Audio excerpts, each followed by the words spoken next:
Welcome back to the Donkey Vote podcast with Francis. Tobias. And George. These interviews will be focusing on the past careers of politicians before they entered parliament. With a strong intention to our audience that anything is achievable no matter what you studied in university or college. If you like this sort of content, please make sure you like, subscribe, comment, and share with your friends. Also, we are on YouTube and Spotify, so make sure you follow us on those platforms. Make sure to follow us on Instagram as well to keep updated with the latest episodes and reels that we release. Enjoy the interview. Today we are joined by Kevin Mulham, representing the Eastern Cape. Kevin, thank you for joining us today. Great pleasure to be with you. Yes. So just for our audience out there who may not know an entire lot about yourself and the Eastern Cape and maybe the specific region you represent in the Eastern Cape, could you give us a little brief description just before we get into the questions? Sure. So I'm a member of Parliament for the Democratic Alliance. I am the party's spokesperson on electricity and energy. I represent, as you've said, the Eastern Cape, and constituency is an area called Bedford, Adelaide, Stutterheim, Cathcart, and Fort Beaufort. Now, some of those names might sound familiar to you in Australia because Yes. they have their counterparts in South Africa. So that's the area. It's across the center part of the Eastern Cape, very rural, very, very impoverished. And yeah, it's an area that needs a lot of help. And I think as you were saying before, you've been in Parliament now, for nearly 10 years, I assume from 2013, wasn't it?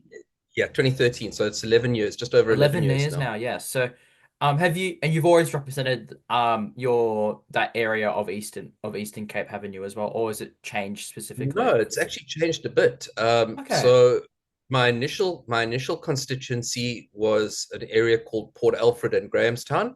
And then that was my first year in Parliament. Then for the next 5 years, I think it was, I was representing East London, the metropolitan area of East London and King Williamstown.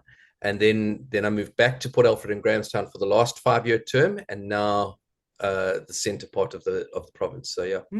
Yeah, and it's very interesting as well, the political landscape there, because there's not necessarily you're elected on a party list, so you don't necessarily get elected to represent a specific region. It's basically kind of like where you're living and like which sort of areas you know best that you're representing, kind of, I guess. Absolutely, we're not elected off a constituency basis, so we don't directly elect our politicians. We elect a party, and then they proportionally allocated seats, and those seats then go to members. And then the party deploys members to different areas depending on need and yeah, basically what they can do for that area. Which I guess is a different system, but it works in the same way as being able to represent those core communities that and I think it'd be great as well if, and I'm going to assume a lot of the politicians like yourself, Kevin, live in the areas that you represent. So, it's good to be hands-on in the community and actually seeing the problems that people are facing there. So I actually don't live in the area that I represent. Yeah, so it's a bit of a challenge, but I do try and get there every couple of weekends and spend quite a bit of time in the area.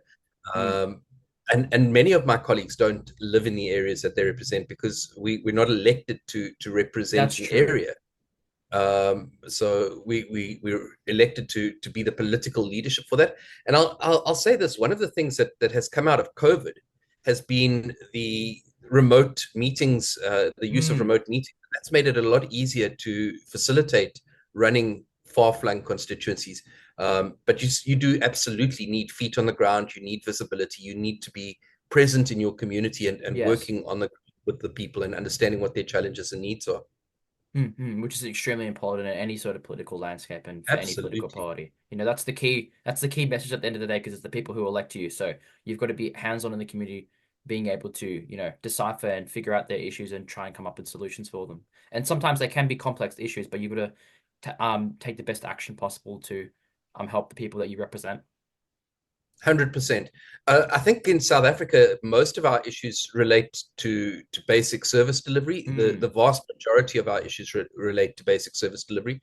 But you're 100% correct. There are issues that are more complex, and require a little bit more pressure on various government departments, whether it's sorting out visas or birth certificates or whatever it might be.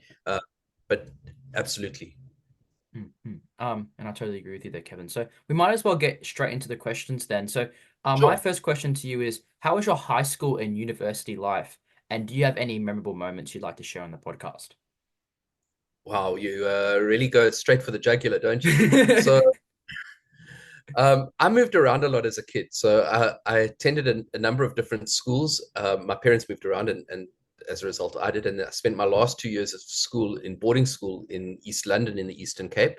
And that really was my formative years. And I've got some great memories. I've got some great friends. We get together every 5 years for a reunion. They spread out all over the world, many of them in Australia, but they spread out all over the world. And we do get together. And we have a very active class WhatsApp group from my high school. And Are you the most famous one in your class group, Kevin? I don't know about that. We've got some pretty good rugby players, some Oh wow. captains of industry, things like that. But I've done okay. Okay. So yeah, my schooling was, I was at a all boys school, one of the government all boys schools, not a private one, but it created some lifelong memories and some lifelong rivalries with other boys schools in the area. Okay. So you run into someone who says they were from one of your rival schools, and you kind of rip them off a little bit and roast. But hopefully they're not a constituent, and someone that you're some of them are constituencies, but it's all in good fun. It's all in good fun. So yes. They'll call you by yeah. nicknames and things like that, and yeah. And did you spend most of your schooling specifically in the Eastern Cape, or was it just in different parts of South Africa specifically? So the later part of my schooling was in the Eastern Cape in East London. I spent about 7 years of my schooling in East London. But I did move around. There was schooling in Johannesburg and other parts of South Africa as well. Yeah, so that was school, and then I went to university. And God, do I really want to admit this? Don't worry, we've had some people admit some other strange things on the podcast, Kevin. So if it's not going to get you arrested, oh no, don't get me arrested. So I went to university. I went to the University of Witwatersrand in Johannesburg, and I did a Bachelor of Commerce law degree, and I spent 3 years doing first year because, well, I had a great first year 3 times. Yeah, no, it was a lot of fun, and yeah, after the first time, my dad said to me, "Get a job. I'm not paying anymore." So I went out and got a job, and yeah, that was took out a student loan, paid for my university with a student loan. Yeah, very grateful to my parents for the help they gave me. But he did say to me, "Go and get a job. You're not going to flunk your way through university and not pay for it." So, and that must have been a pretty turbulent time as well. In the household, struggling with university and that sort of thing. It's a challenging sort of environment, I guess, because you were probably away from home for quite a number of months in the year. So, when I was at university, I was living at home. So the university was a bus ride away, and I'd travel in daily by bus, at least in my first year, and then I started driving in after that. It was turbulent in other aspects because at that point, South Africa was going through the birthing pangs, I guess, of democracy. So I went to university in 1989, and in 1994 we had the first elections, and so it was quite disruptive in a number of aspects. There was a lot of on-campus protests and the like. We had political parties that were being unbanned. For example, the African National Congress was being unbanned, and they were having more and more of a presence on campus. There were riots on the steps leading into the campus, and so there were frequent police presences and things like that. So it was quite a turbulent time, but it certainly gave birth to a new nation. Which is the nation you guys have today, which, at the end of the day, for those years of apartheid, the atrocities that was committed then was, quite disturbing, for international viewers as well. So, it's always better, even if, South Africa's gone through a lot of challenges over the last 30 years, that you've been able to have a democracy, and, and the people have been actually being actually able to have a free vote and have a say of who their government should be. Absolutely. I think that one of the things that really stands out about South Africa's transition to democracy was that it was a negotiated settlement, that everyone agreed to put down their weapons and come to the negotiating table, and nobody really got everything that they wanted, which I guess is the best solution you can have. That it's not an outright winner and an outright loser. It's everybody had to reach some form of compromise and come to the negotiating table. It has led to some challenges down the line, and we're still feeling some of those challenges today, not least of which things like land restitution, our electoral system. We've got to take a look at electoral reform.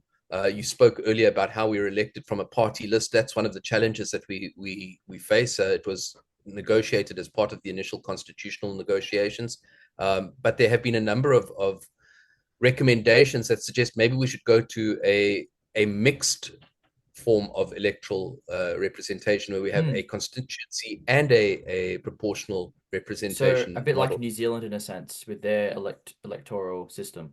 Absolutely, yeah.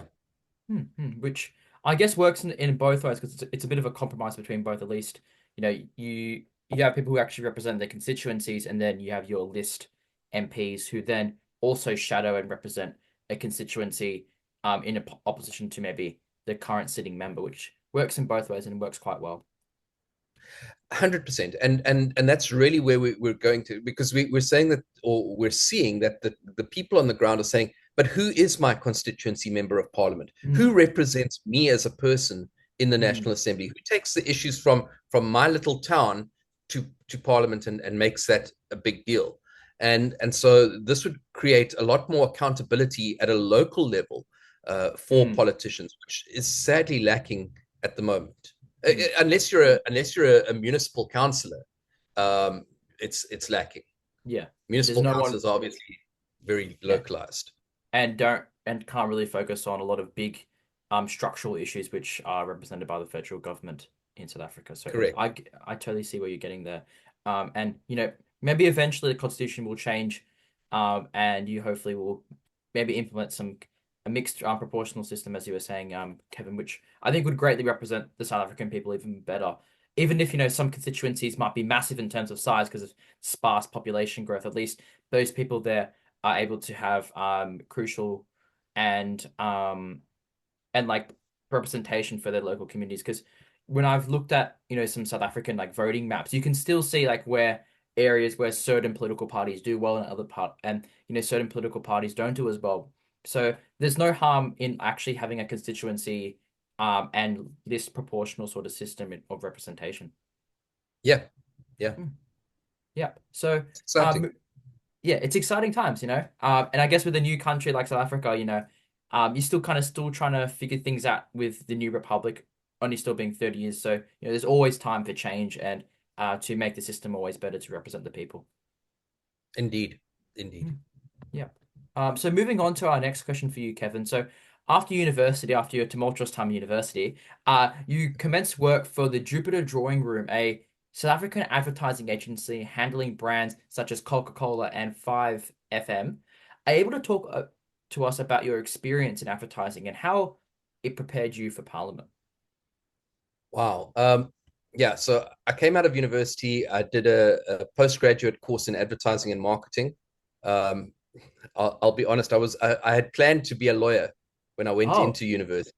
Yeah, the impact of watching TV series from the 80s like LA Law and things like that. I thought I wanted to be a lawyer.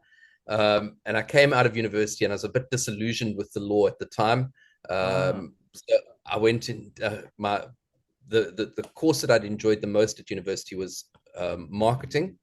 And I did a postgrad diploma in advertising and marketing. And I went to work for a creative ad agency called the Jupiter Drawing Room.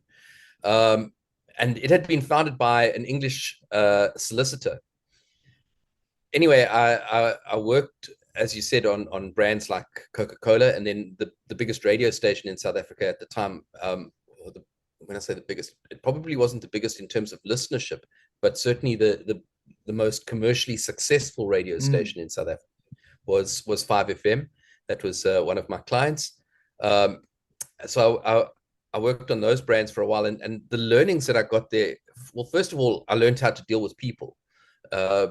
And how to deal with people at all levels of an organization. You know, you come in as a very young person, and suddenly you're dealing with the managing director of a company like Coca-Cola, or the marketing director, or whatever it is. So a board level member of an organization. It's quite an experience at that point. The second thing that really came out of it, I had a boss who was very detail oriented. And so after every meeting, she insisted that we do a contact report with our clients. And she would go through those contact reports of mine with a red pen, and she'd underline spelling errors and circle grammatical mistakes and things like that. So I learned to be very detail oriented and quite pedantic about what I write and how I put things down. So that was a great learning. And then I was seconded to Coca-Cola for 6 months. They were at the time going into so it was 1996 or thereabouts. Pepsi was coming back into South Africa, and they wanted to launch a brand to challenge Pepsi. They didn't want to challenge Pepsi directly with Coke. They wanted to launch a brand to challenge Pepsi. And so we launched a brand called Fresca. It's well known in America, not known at all in South Africa, as a direct take or as a direct competitor for the Pepsi generation at the time. Very successfully, but I went to Coke for 6 months to become immersed in their ethos and marketing methodology and basically how they thought. And I ended up staying there because they then wanted to launch another brand, a sports drink called Powerade. I'm sure you're aware of that one. Yes. So the sports drink market in South Africa at the time was dominated by a brand called Energade. And we wanted to launch Powerade and put the muscle of the Coca-Cola machine behind it. And we did that very successfully. We took it from nothing to number 2 in the market in 6 months. And it's still a very, very dominant player in South Africa. In fact, it might well be the most dominant player in South Africa. I'm not sure. I haven't kept abreast of what they're doing these days. But that was very exciting because I got to deal with a whole lot of sporting events and activities. We were sponsoring things like the Comrades Marathon. We were sponsoring rugby. We were sponsoring road running, Ironman, things like that. It was really, really exciting, and you got to see a lot of very different environments and different approaches to things. It was also the time of the 1996 Olympics, and that was in Atlanta, which was Coke's hometown, and we sent people across to Atlanta from South Africa, and we had a South African win the gold medal at the marathon, a man called Josiah Tugwane, and he came back and he was sponsored by Powerade, and we used that as a marketing tool to promote the brand as well. So yeah, it was exciting. And from your experience as working in marketing, were there any were there any sort of, skills that you implemented when you were working as a marketer that you kind of use now in Parliament? Absolutely. One of the things about the core of marketing, I guess, is brand management, and it's about getting your message out there consistently, clearly, and repeatedly. So we've learned that inside the Democratic Alliance, and we have a mantra that we utilize every single day, and that's that you must be on message, in volume, over time, and so you've got to stick to your brand and your principles. You've got to communicate it consistently, and you've got to do it repeatedly, repeatedly, repeatedly. There's a saying that by the time you're sick of saying it, your audience is only hearing it for the first time, and that's something that really has stuck with me from my marketing days all the way through my political career. And as the Democratic Alliance, has struggled over the last couple of years to really capture a lot of South Africans, in terms of, a lot of them really being attracted to the ANC, but the ANC's vote share gradually decreasing as well. That sort of marketing campaigns are really, really crucial to try and gain more voters with throughout South Africa, not just, I guess, white voters, but also different sorts of voters. Absolutely. So we have both traditional marketing, in other words, brand marketing, where it's about the image of the party, and it's about the logo and the advertising and the like that we put out. Then you have the more public relations aspect of it, which is also marketing, but it's more message related. It's how you communicate, it's what you say, it's where you say it and who you say it to. And it's making sure that you target the right message to the right audience. So while there is the sort of brand marketing aspect of it, there's equally the public relations and communications element that really pulls through, and that's probably the bigger part of it. It's what we're doing right now. Yeah, exactly. And I think I've seen some results in by-elections in councils and stuff, and and the DA's won some council some municipalities and some wards from the ANC and other political parties. So, it is taking off that sort of campaign work. And I guess the hard work over the last 10, 15 years, especially from 2009 when you guys won the Western Cape government, is really paying off. Absolutely. The Western Cape, it started before that. It started in 2006 when we won the city of Cape Town in a coalition, a one-seat majority coalition. I think there were 11 political parties in that coalition. So it was juggling a lot of personalities and a lot of egos and the like. And it's grown outwards around Cape Town, around the Western Cape, and we've now started penetrating other provinces. Gauteng, we've had a footprint in Gauteng for several years now. We've had a footprint in the Eastern Cape for several years. This last local government election, we finally got a footprint in KwaZulu-Natal, and we won a municipality there called Umgeni, which has been a fantastic marketing tool for us because it allows us to showcase how quickly and effectively the Democratic Alliance can turn things around from being a failing municipality to one that is really, really delivering services to the people. And that's the whole point of politics, as we were saying before, delivering for the people and being able to deliver what's right and those key services, as you were saying, which sometimes in those rural communities that are lacking, especially because of what's happened in the past in terms of government and that lack of infrastructure and that lack of investment, really.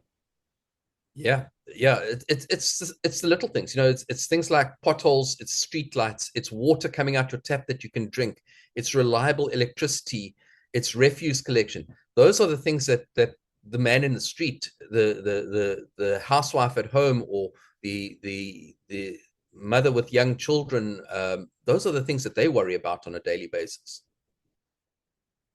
Exactly. So moving on now to our next question. So you did talk about this previously, but you worked again for Coca-Cola and when they implemented Powerade, and you also did work as a marketing manager for Microsoft. And can you talk to us a little bit about working in these firms? And was it difficult to really implement Powerade into South Africa after such a tumultuous time previously with not much international, investment and brands being in the country? So let me start with your last question first about Powerade. Coca-Cola came back into the country in a big way in late 1994, early 95, I think it was. And so they were investing in South Africa significantly, and Powerade was one of those investments. And we really got the weight of the Coca-Cola machine behind it, and the local bottlers really came to the party and supported it. It took a while to get it into stores and get the distribution sorted. Particularly, we had a number of challenges bringing it from America because we weren't producing it locally at the time. It was only towards the end of my time at Coke that we started producing it locally. But prior to that, we were importing it from the States. So we had some challenges, some logistical challenges, making sure that we got enough product into the country to distribute it. But really, it took off in a big way, and it has proven extremely successful. And then from there, I went to Microsoft as a marketing manager at Microsoft. Incredible company to work for. The thing about these companies is that they have very different cultures and philosophies. Coke, I've referred to it a couple of times as the Coca-Cola machine, and it really is a machine. You put product in one side, go through a process, and sell it into the market at the other end. Microsoft was a lot more dynamic, a lot more fluid and innovative, I think, in their approach. They weren't stuck in a particular model or paradigm, and they were willing to consider various opportunities and solutions, and so it was an incredible learning, a very steep learning curve for me going from Coke to Microsoft. And so how long did you actually spend at Microsoft specifically? And what sort of things did you work on there as a marketing manager? Just trying to market the Yeah. company in South Africa after I'm guessing it wasn't in South Africa for quite a number of years. Yeah, we built up the company at that point to, I think there were about 250 employees in South Africa. There was brand marketing, the company marketing, but my focus was very much products. So I was looking after Office, primarily Microsoft Office, and Windows desktop products, Windows XP at the time and Windows 2000, which was very, very exciting, launching those in South Africa, making sure that they got a dominant share of the market. I was with them for probably about 3 years, I think. And towards the end of my time with Microsoft, my daughter was born in the middle of September, and I spent essentially the next 9 weeks on the road in Ireland, in America, and traveling around South Africa. And I hadn't seen my daughter, and I then sat on the beach over Christmas with my wife at the time, and I said, listen, I've been away for 9 weeks. I can't do this anymore. And we received an offer to move into her family business, selling eggs. And that ultimately got me into politics, because we're trying to sell eggs in the Eastern Cape, and the roads were so bad. And I phoned up my local councillor and said, listen, I can't sell these eggs because the roads are so bad. And he said, I can't do it on my own. Come and help me. And he was a DA councillor? He was a DA councillor. He was a DA councillor. And I ended up sorting out some of his branch issues and became the branch chairperson. And then at the next local government election in 2006, I became a councillor. And I was a councillor for 8 years, and then I went to Parliament. And the rest is history, I guess. Yeah, so service delivery dragged me into this career. And I guess, you can always say like eggs brought you into Parliament, I guess. So yeah. And my next question to you, Kevin, actually is, you've been in Parliament now for nearly 10 years, actually over 10 years, 11 years. During this time, what has been some of your most memorable moments, and what have been some of the challenges you've had to overcome? I think the biggest challenge that I've had to overcome is getting the government to take us seriously. And I don't mean that facetiously. It's the ANC had an overwhelming majority, certainly in 2013, 2014, when I first came to Parliament. They were in the 60% range, and so you'd put something on the table and they would just ignore it. They would walk away because it came from you. Obviously, their share of Parliament diminished over time, and they're now sitting at 40%. But getting them to take our suggestions as being constructive and having value was probably the single biggest challenge that I faced as a politician in those years. Memorable moments, there've been several. The most memorable of recent times was the burning down of Parliament, which happened at the beginning of 2022, I think it was. And we're still not back into our Houses of Parliament. We still have a lot of virtual meetings and hybrid meetings and things like that. So Parliament doesn't often sit as a whole. That was very memorable, and it was very sad because this building, this historic building that you'd been working in, that you'd essentially been living in for so many years, was now gone. Another memorable moment. I'm not sure if you're aware, but the former Minister of Finance passed away this last week, Pravin Gordhan, Okay. and he was a member of the African National Congress. He and I had butted heads on several occasions when he was the Minister of Cooperative Governance and Traditional Affairs, and I was his opposite number. I was the shadow minister. So I wouldn't say we were exactly friends. In fact, we weren't friends at all. But there was an occasion in Parliament during a budget debate where he was presenting, and the economic freedom fighters charged him at the podium, and several DA members of Parliament, led by my wife, Natasha Mazzoni, we interspersed ourselves in front of the EFF to protect him. He was an older man, and we basically interceded in that regard. Other memorable moments, there've been so many. South African Parliament's from an international view, there's quite a lot of turbulent moments involved, It's especially robust. it's robust. Yes, it is very robust.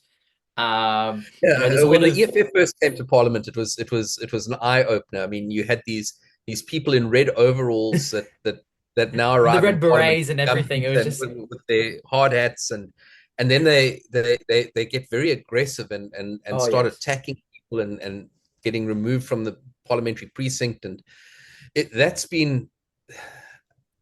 wasn't what I expected. Let me put it like that. It wasn't what I expected of Parliament. I expected Parliament to be this place of decorum and debate, and it's been a lot more intense, I think. Yeah. Is probably the I right guess word like for a lot of tomfoolery kind of thing stuff just around the place. There is some of that over and above the incidents of or outbreaks of violence and the like. But there's also some of the funnier moments where, particularly when you're heckling. I recall one incident where the president said. So my wife was at the podium, and she was quoting lyrics from a song by a South African band called the Springbok Nude Girls. Quite a famous South African band, Arno Carstens. And she was quoting lyrics from one of his songs. And the president, who was sitting the podium is in the front, and the president sits immediately to the right of the podium. And he said, sing it, sing it. So she started singing it. That's the kind of environment that we have. You have good times and bad times, but I think on the whole, it is a place where there is a need for decorum. There is a need for debate. There is a need for a measure of calm.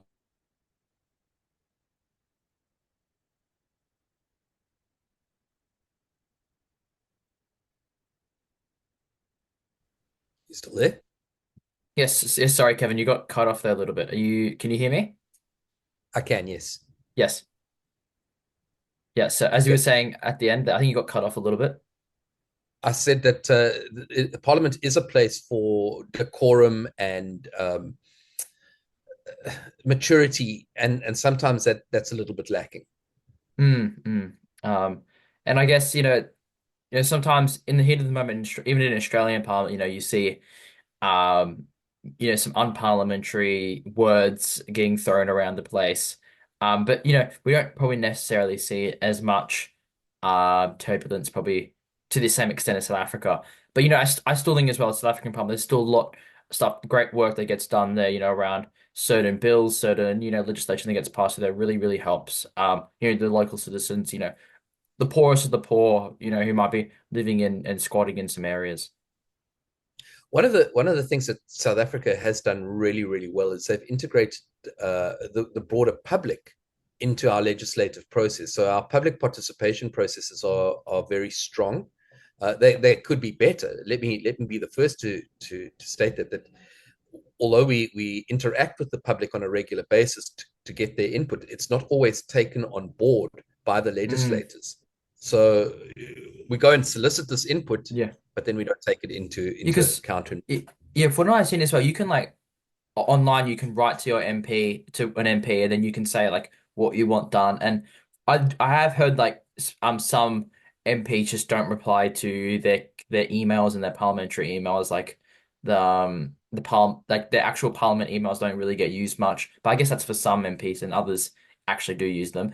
But yeah, it's I from what I've seen it's like a lot of like like the Parliament website, you're able to write to your MP and like they can respond to you and see the stuff that you're saying, which is quite good. It's something that we don't even have here in Australia. Like in Australia, you have to actually like email or phone up the parliamentary office and talk to the MP via there. Yeah, over and above that, we have what we call Parliament to the People, where Parliament goes out and has sessions in the communities. So it moves around the country a little bit, particularly our National Council of Provinces arm of Parliament. And then we also have, as part of our legislative process, that we have to take public inputs on legislation. So we will, for example, my committee, the Portfolio Committee on Energy and Electricity, will go and have public hearings on legislation all over the country to get the input of the people of South Africa on the legislation. And that's a constitutional obligation as part of our legislative process. Which is crucial at the end of the day because this is legislation that represents the people. So being out there in the communities is really really crucial in being able to decipher and figure out some amendments that actually represent the people better. Sometimes it ends up with some strange things creeping in, but as I Oh, said, one of the challenges that we've had is not taking the input of the public yes. seriously. We Mm. go out and listen to them, but we don't But then we don't, actually take it on board. Yeah, which is something I guess as I said with South Africa being a still young democracy, it's something you can of course improve on in the coming years, hopefully. Um, indeed. Yes. So now moving on to our next question. Who would you say is your political role model or idol, Kevin? And this, of course, there's the assumed answers that I think you'd come up that I think you'd say. But I'm interested to see who you say is your political role model or idol. Wow, that's an interesting question because for different reasons, I've got different role models at different Okay. times.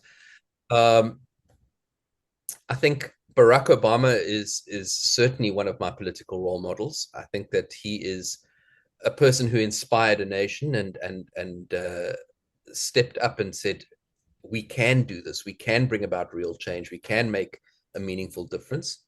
Um, Winston Churchill is Hmm. one of my role models, and he's a controversial man. But I mean, I learned something about Churchill the other day that, and I've been a Churchill fan for years. I learned the other day that he had a Nobel Prize for literature. I did not know that, um, for his history of the English speaking world. Um, he was one of my role models for just his tenaciousness, his ability to craft a speech, his way with words. Another one is Kennedy, both Kennedys, John F. Kennedy and Robert Kennedy, Not for necessarily different Robert reasons. F. Kennedy Jr. No, no, no, no, no, no, no, no, No. no. But Uh, so I've got a number of political role models. Mandela for his ability to bring people together. I think that was probably the one you were assuming. yes. Um, And there was another he one as well that I was he going to he assume. certainly was the father of South Africa, the father of the nation. He had an incredible charm and this warm personality, and for someone who spent 27 years on an island in prison, to be so warm and forgiving and gracious with the very people that had imprisoned him there. That to me is incredibly motivating and inspiring. Hmm. Hmm. And I know a lot of international viewers as well really see Mandela, as being someone, especially in the 1990s, even across Eastern Europe, you're seeing a lot of, dictatorships being taken down. So he is really an inspiration to a lot of people across the world. Completely agree with you. Yes, yes. And I was going to say as well, there was another, specifically DA leader that I thought you'd name as well. Um, I'm not sure if you're talking about Helen Suzman or Tony Leon. Both of them played a big role in my life. Tony Leon was a mentor to me when I was a very young politician. Um, Certainly someone that I looked up to, someone who took the DA from being a 1.7% party to the official opposition to where we are today, where we're in government. And he's Mm. still involved. He still assists the party and consults and things like that. Helen Suzman, who is the giant on whose shoulders we stand. She was an incredible lady. She was the sole liberal representative in parliament during the early 1970s, and she took incredible abuse from the National Party coming into or during the apartheid years. She was fighting for voting rights for all South Africans. She was fighting for the prisoners on Robben Island. So she took incredible abuse, and she stood up with great fortitude, and was an incredibly brave woman. A more localized one that you might not be aware of is a gentleman called James Self. James Self was our federal chairperson of the Democratic Alliance for 23 years, federal council chairperson for 23 years. And he organized the DA into the party that it is today, a lean, mean political machine. And it's now widely recognized that the Democratic Alliance is one of the best political organizations in the world in terms of its operational structures, its ability to get things done, and conduct elections and by-elections. We come out of elections without an overdraft. We have money in the bank, things like that. So yeah, and that's largely due to James Self and his incredible ability to cut through the clutter and stick to his principles, and to stick to the party's principles. And I think if you go through all of the people that I've named, one of the commonalities that, or probably the biggest commonality, is that they were principled and they stuck to those principles. They weren't the kind of politician that said, well, if you don't like that principle, I've got another one, it's yours for $100. Yeah. They're those sort of politicians that really stick to their word and try and deliver as best as possible for South African people. And I was going to assume that you were going to say Helen Suzman as well, who's as we were talking to Edmund Barth last week as well. She's a really strong fighter, and was the only anti-apartheid activist that was anti-apartheid politician, sorry, that was left in parliament during those 1970s and 80s, which was Correct. which was quite a turbulent time, I guess, for her as well. Yeah, She yeah, probably very would have been one of the different only women in the parliament as well at the time. I think she was the only woman at the time. Oh, so that would have been extremely turbulent. It was a very different parliament. I mean, you're talking an environment where smoking was permitted in parliament, where glasses of brandy were brought around at 4 p.m., that sort of thing. So it was a very different environment from what it is Yes. today.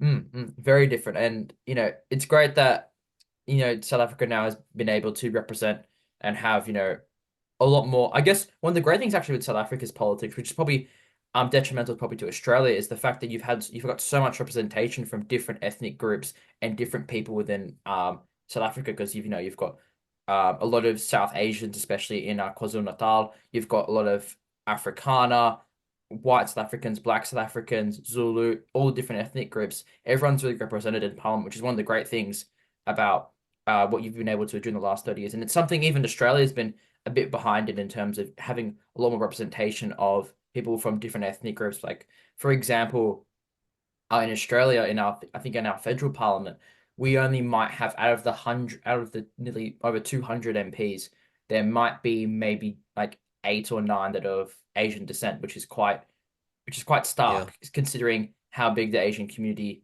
is in Australia. And I don't think we have a African Australian member of parliament in federal. I think there's one across the whole country. So it's Wow. it's very, very stark. There's a very stark difference there. So obviously, diversity is one of the major issues in South Africa. I mean, exclusion was the story of apartheid. People were excluded from participating, and moving into the democratic era, making our structures and our institutions more representative and more diverse has certainly been one of the things that the country has focused on. In fact, it's one of the values of my party is diversity. Now, when we talk about diversity, we're not just talking about ethnic diversity. We're talking about age diversity. We're talking about gender Mm, diversity. We're talking about exactly. religious diversity. We're talking about sexual orientation. So my party has one of the largest LGBTQI representations of any political party. It's certainly not huge, but our members are not afraid to express themselves. We have Hindus, we have Buddhists, we have Catholics, we have Jews, we have Muslims. Everybody is represented in our party. We don't quite have the gender diversity that we would like. Mm, Parliament as a whole is sitting at about 43% female okay. representation, which is pretty good. Um, and I think the Democratic Alliance is at about 40%, something like that. So it could be better. Then we've got a lot of younger people that are Mm, being brought into the yeah. party and into mainstream politics. We have our own leadership program, the DA Young Leaders Program at a national level, and then we've got various programs at a provincial level that essentially helps us to grow our own timber, to identify promising young people and instill Mm, some of our values and principles in them and show them how we operate and hopefully bring them on board. mm, And some of them have gone into the operational side of the party. Others have become public representatives at various levels, both at local or at provincial or even at national. And so we've got very young MPs, 20, 23, 24-year-olds who are yeah. members of parliament in the DA and making an enormous impact. And equally, we've got people on the other end of the spectrum in their 70s, and I don't think we've got anyone in the 80s at the moment, but certainly in their 70s who are members of parliament, Mm, which goes it's and then all the racial groups and all the language groups, as you said. exactly. Yeah, and I know specifically as well, there's I think Liam Jacobs, who's your youngest MP, and even some of the other parties as well. I heard there was in the last election there was a 20-year-old who got elected, I think from PA. If correct me if I'm wrong. So that's quite interesting I as think, yeah, I think you're right. Look, I'm not. So let me be very clear about something. I'm very much in favor of bringing young people on board, but there is value to having some life experience as well. exactly. And Mm, and so you've got to balance the passion and enthusiasm and um, fire that young people bring with the experience, the wisdom, and general life mm, skills and knowledge that an older person brings. So we can't exclude anyone, and we have to bring mm, that all together, bring it forward as a whole. Um, mm. and really, the value of diversity is that you get differing inputs, you get differing perspectives Yes. on the issues, which really adds value into what you decide at the end of the day. I totally agree with you there, Kevin. And seeing as we are running out of a bit of time, we might move on now to our final question. So, Sure. finally, what's one piece of advice you'd give to students in 2024, especially those in South Africa now who are starting university and high school? The biggest piece of advice I can give anybody is read, read, read, read. It doesn't help to get caught up in doom scrolling on your phone, Mm, believing everything that Twitter or Facebook or YouTube or Instagram tells you. You need to diversify your information sources. You need to have as broad a perspective as mm, possible, and then apply your mind to it. Um, the other thing that I would say is don't be afraid to voice your opinion. mm. Uh, do it obviously in a respectful manner and in a way that is non-confront maybe non-confrontational is not the right way. In a way that promotes the merits of the argument. So it's about raising the level of debate, not raising the level of or the volume of the debate. Yes. If you understand what I'm saying. Like try and be as respectful as possible and understand people's opinions and don't, don't turn it into like a screaming match you kind of see maybe sometimes. sadly in a parliament across the world where in Parliament, absolutely. yeah, We see it on a daily basis in Parliament where they try and outshout each other, and it's not it doesn't always go good. anywhere. It doesn't I'm as, help at I'm as all. guilty as anyone. I mean, Yeah. there are times when things get under your skin a little bit and you respond. I've used some unparliamentary language from time to time, um, but it really is about crafting your argument and making sure that your argument is the best that you can put forward. Mm, Uh, mm, and so I would encourage people to get involved in debating programs, and really learning how to shape an argument. yeah. Um, but Try and but hone the, those the sort of cornerstone skills. of all of that, absolutely, the cornerstone of all of that is having a broad knowledge base and Mm, reading. mm, mm. Yeah. I totally agree with you there, Kevin. So those are all our questions for you for this interview, and I do really appreciate you sparing an hour of your busy day this morning to come on the podcast and speak to us a bit about your career before politics, especially around marketing, your time in Parliament, and some advice you'd give to students who are starting university and high school. So appreciate you coming on, Kevin, and being the second South African MP to come on the podcast. Hopefully, many more to come. Hopefully, some from certain parties other than hopefully more from a certain party than other parties. But oh well. Really appreciate you Let's coming see. on again and speaking to us. Well, thank you for having me. It's been a great pleasure.